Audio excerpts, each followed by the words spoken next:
They tell you that freedom isn't free. It's a catchy slogan, isn't it?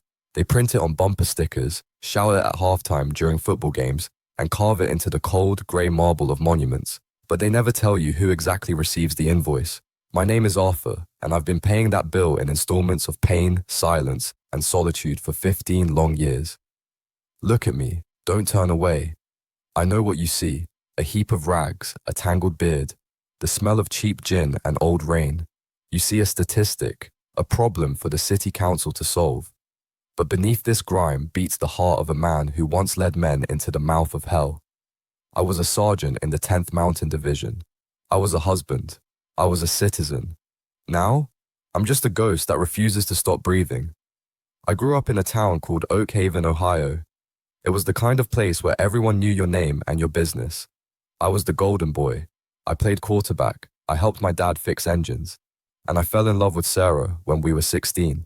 She was everything, sunlight in a jar. We got married 2 weeks after I finished basic training.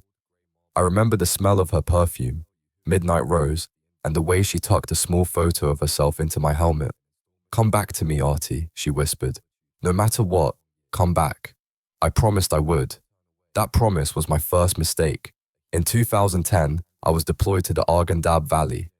It's a place where the sun hates you and the dust gets into your soul. On a Tuesday morning, we were clearing a supply route.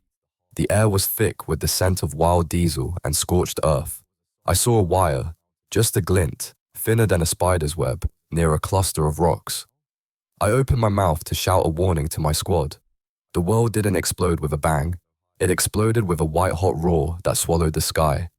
I felt myself being torn apart, piece by piece. My left arm was gone in an instant, vaporized by the blast. My tags, the only thing that told the world I was Arthur, were ripped from my neck.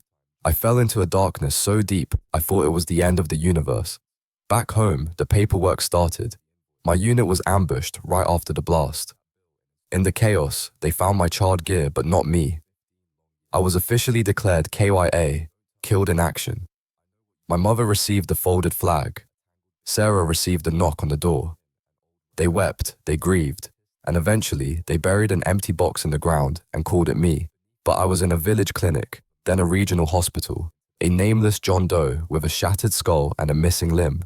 I spent 14 months in a vegetative state. When I finally woke up, I didn't know my own name. I was a blank slate of scar tissue. It took another year of grueling therapy, of screaming in the middle of the night, for my memories to return. And when they did, they came back like a flood. Sarah. I escaped that hospital. I didn't have a penny or a passport.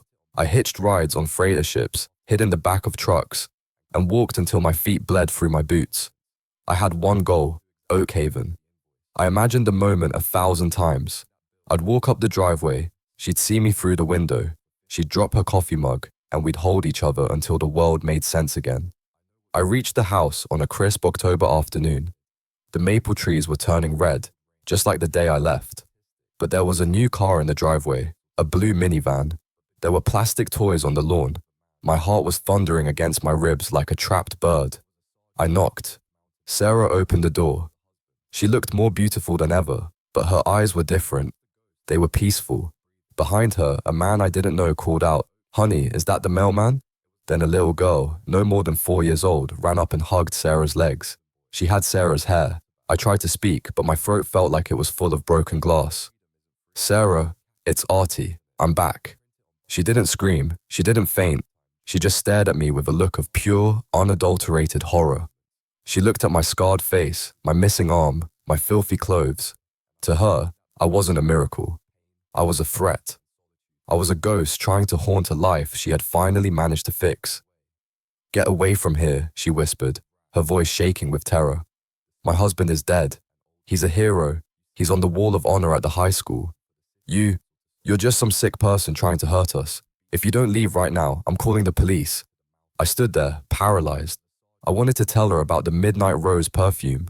I wanted to tell her about the photo in my helmet. But then the man appeared at her side. He looked at me with pity, the kind of pity you give a stray dog with rabies. He put his hand on her shoulder and she leaned into him.